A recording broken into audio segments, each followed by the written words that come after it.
d'épices qui est hyper croquant et qui ressemble à une brique en même temps. Ouais. Impressionnant. Oui, je sais. Impressionnant.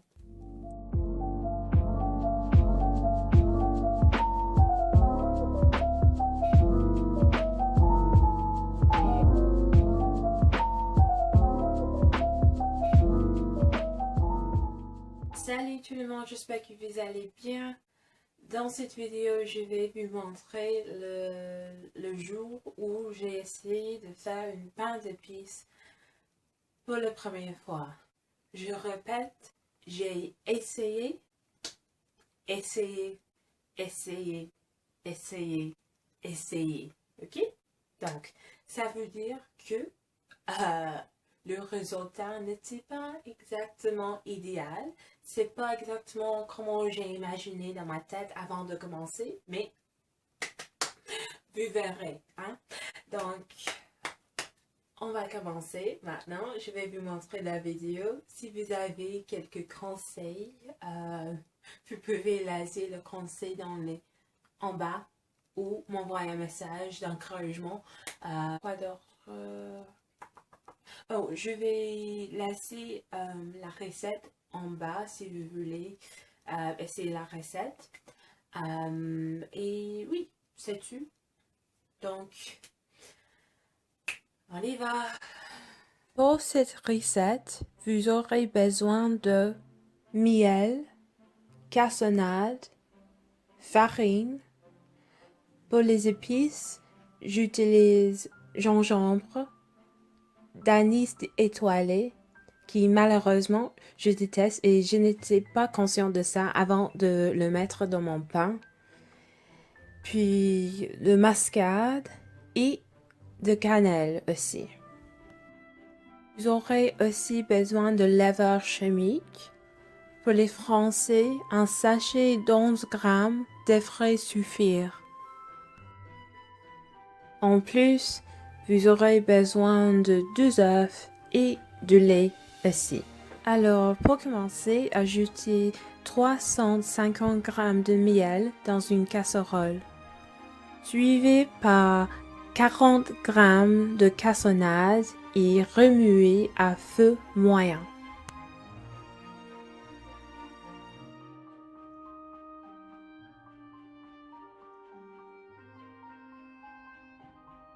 Quand c'est bien mélangé, laissez refroidir et mettez 250 g de farine dans un bol. Personnellement, j'utilise 125 g de farine de seigle. Suivi par 3 cuillères à café et demi de levure chimique.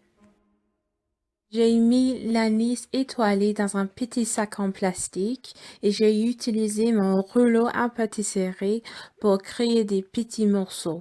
Puis j'ajoute une cuillère à café d'anis étoilé, une cuillère à café et demi de cannelle et une cuillère à café de gingembre.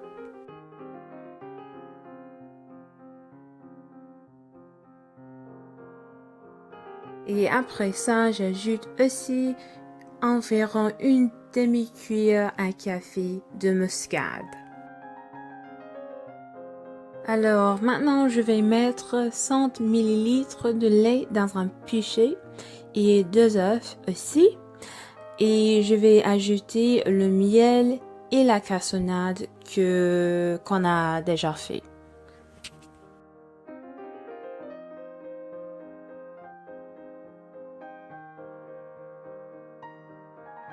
Je vais ajouter le contenu du pichet dans le bol, mélanger et le mettre dans un moule à pain.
cuit. Mais j'ai décidé d'être dans le déni, donc je continue de faire des tranches. Alors.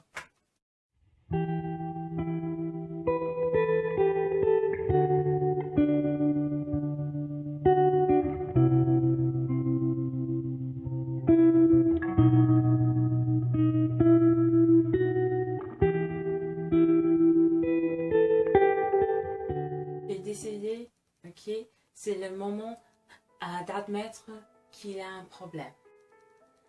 Le problème, c'est pas cuit et ça colle au couteau. Donc, dans ces moments, j'ai décidé, alors, je vais le remettre dans le four, mais il y a un problème. Okay? J'étais en train de cuisiner en même temps, donc j'ai mis le pain d'épices dans le four. J'ai complètement oublié, parce que j'étais en train de faire mon dîner, donc j'ai oublié. Après environ 20 minutes, c'est comme, ah oui, ouais, j'ai complètement oublié. Ouais. Parce que il y a comme un, comment on dit, il y a comme un smell, comment on dit smell en français, comme une odeur, oui, il y a l'odeur de pain d'épices, je peux le sentir, ouais, je vais vous montrer.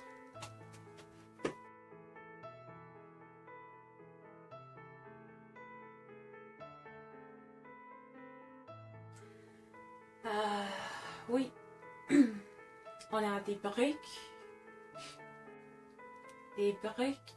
de pain d'épices hyper croquants. Si c'est quelque chose que vous voulez, si vous voulez un pain d'épices qui est hyper croquant, j'ai la recette pour vous. Ma vie. Mais c'était comme une expérience.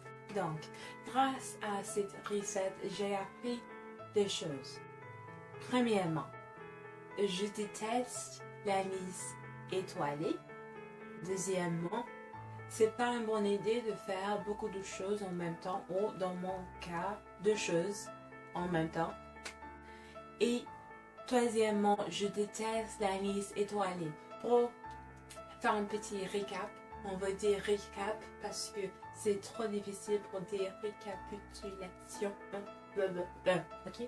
Donc, je vais laisser la recette que j'ai trouvée en bas et je vais laisser aussi une liste de tous les ingrédients que j'ai mentionnés dans cette vidéo. Donc, s'il y a quelque chose que j'ai dit et vous ne pouvez pas comprendre, il y a une liste pour vous. Et oui, à la prochaine.